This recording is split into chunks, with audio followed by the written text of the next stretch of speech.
Hi everyone, welcome. Hope you had a lovely New Year's, and for those that celebrate Christmas, I hope you had a lovely Christmas. I took a little break in December and had my parents come up and spend some time with me, which was lovely because I haven't seen them in nearly a year due to our border closures, so that was really sweet.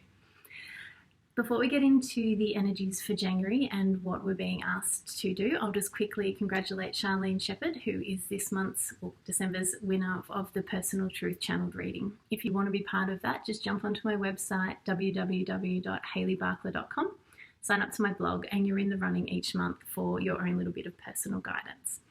So, onto the topic for January. So there's a definite split in how this will show up for people this month. So we'll start with the first half, which I was told doing the new year, new you. It's, fitness regimes, new jobs, new threads, new cars, new ambitions, new boyfriends, whatever it may be. There's this whole New Year's resolution vibe, and much like we've all experienced, where you're really energized and you're ready to go.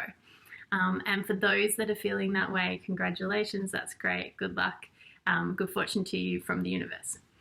Now, there's a whole other half of us that are not feeling that way in the January energies, and that is very much dependent on the frequency changes that are happening on our planet at the moment. So I'm just going to very quickly touch on that because I'm not 100% sure where my viewership is at with dimensional frequencies and their beliefs on what that is. So I'll just share mine so that you understand where this is coming from. I very much believe that as a human consciousness, our energy is raising at the moment, and that we will be shifting frequency and operating from a different dimension in the earth plane. So what does that mean, or how can I describe that best? It's like tuning into a different radio station or a different TV channel. All the other channels are still playing, but you're only watching one. So there's a big upshift in energy. We are all made of energy. We are all vibration, sound, and frequency. So this is just that raising up of that, so that the world is seen in a different way, experienced in a different way. Our interactions are shifted and changed, and there's a lot of information out there about that, but I just wanted to set that might be quite mind expanding for some, but obviously for others that will be completely true to your heart as well. But that's where I'm coming from, and that's where a lot of this channeled information comes from as well. So setting that as our basis. For January, we're being told that this is a pause. I've got a fly there. This is a pause month, and this is a month that there's a lapse in judgment, a lapse in decision making, and that is totally fine. It's all perfect, and it's actually magic in the making. That we're being asked to be able to step into this next trajectory of humankind and step over this threshold. That January is the perfect time to be small and still. There is not a fear of missing out that anyone needs to feel in doing that for this month. And I'll touch on the hows about this, but then we'll go into the why and why this is happening in January. So as far as the approach people can take in January to ride through this, what feels like a bit of a void, I guess, a bit of a gap and lacking excitement that we would normally want to feel in that first month of a new year. This is a time to retreat into self, to be still in our own presence. Many don't allow their hearts a moment's rest in our soul. So this is that time we're told it's utterly important to do that in January. That we need patience in the turbulence, and whether that's a physical turbulence that's playing out in front of us, or that's just an energetic turbulence. I did read in a numerology thing about number 2 being highly sensitized. And obviously we have 3 number 2s in this year. So for anyone that's an empath and that is very feeling into energies outside of them that affect them, hold on to your hats for this year. But January is probably going to be a bit rocky as well. So that is the energy. That is the action for January. Sit, be still, be kind to yourself.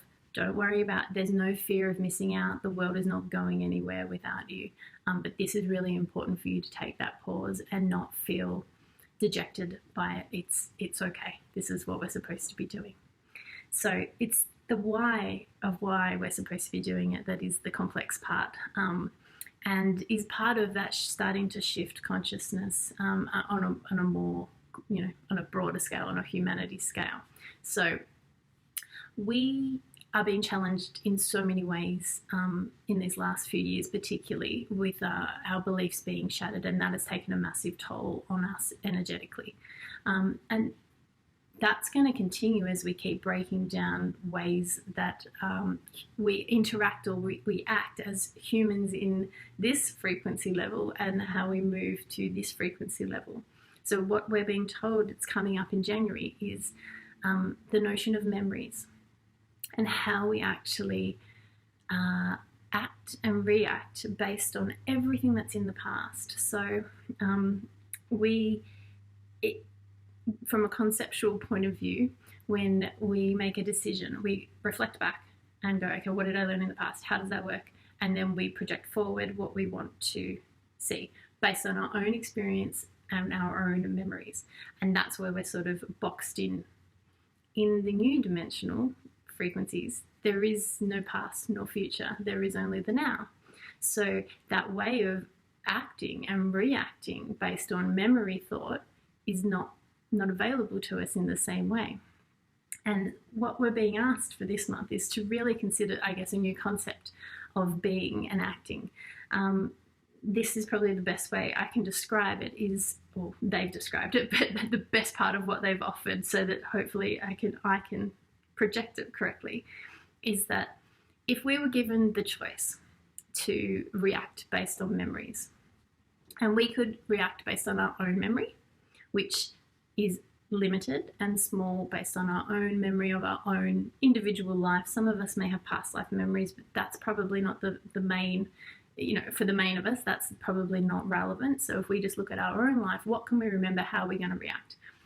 Or if we had the option that every memory, past, present, future, every single person, the entire conscious collective of humanity's, let's say, memory is here, and every time we make a decision, we can reference that and come back and move forward from there. How does that therefore change the potential of what you offer in the world and the growth that's available? If you don't have to experience all these little things to move yourself forward, but you can experience it all and pull information from that all and then move forward in decision making from that point of view, how much grander could life be?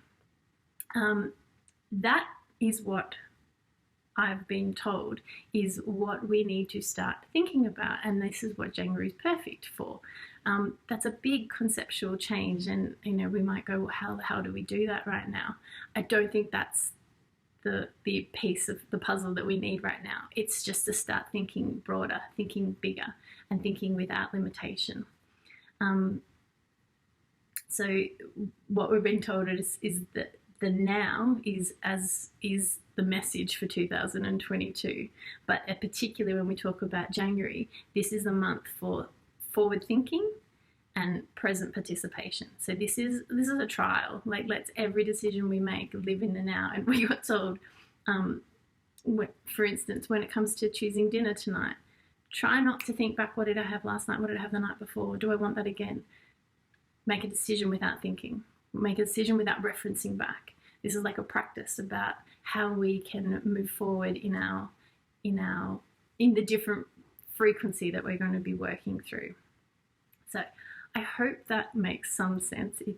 It's quite a bigger concept, but I think just hold that in your thoughts and really ponder how far can you honestly go if you're making decisions based on a very small understanding or very small experience. I think just holding that energy and that thought is enough to help shift us and increase our own frequency and bring in more light. So I'll leave you with that. One other thing, actually, I did ask why half? Why, and we don't have to be so specific. It might be, slightly one or the other. But why are we all not going in that way, and why are some of us still feeling very comfortable and very physical, material, and that's totally fine. And I got told that the group that is sitting at that level of vibration where it is more physical and it is more visceral, they are actually like an earthing wire in a house. So as this side and this half, the frequency is raising and the energy is vibrating, and you're getting more and more and more, and as we know, that can be quite rocky for people energetically. That's building. They're stopping us from getting electrocuted, essentially, in the sense of the earthing wire. So they're holding frequency at this level so that this can keep rising and rising without blowing the circuit. So hopefully that makes sense. Everyone has their role to play. Like I said, there's no right or wrong in this. It's just why you're here and what you've chosen to see. Last message, actually. Is there anything else that I needed to share? And this was their final message. Life is a sacrifice you all made here to be here in this time. Do not throw it all away on a whim of pleasure. Partake in the journey you came here to experience. Pain into pleasure, not pleasure into pain. I'll leave you with that. And I'll see you in February. Okay.